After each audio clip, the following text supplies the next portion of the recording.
Watu wanakimbiza. Wenyewe. Kumekucha. Wenyewe. Allah. Karibu wenyewe tupo huku. Mko wapi? Huku. Wapi? Hapo kuna shimo huku. Ngoja nikae hapa pembeni ambapo sio karibu na shimo. Hapa unaishi peke yako? Wifi ametoka na ndugu zake hapo.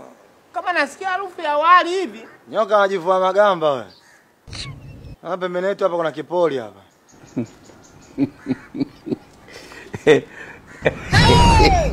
Halo. Fimbo yangu iko wapi? Ina nini? Mungu anifuate. Oya we.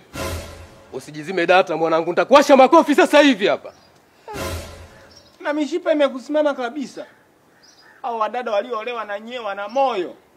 Chakula tu baba ndo anasimanga hivi na kifahamu hicho. Hicho chakula cha Kisinia restaurant pale mkabala na Mlimani City. Na kifahamu. Kwa hiyo we baba wewe. Yaani mimi nimetoka mbali kwa nimeona kabisa na delivery wanafanya wanawaletea na pikipiki. Hapa uli sasa. Sawa. Namwachia Mungu. Na ukisikia Mtanzania amesema namwachia Mungu. Oya. Wadada niiteni mimi naondoka. Sawa.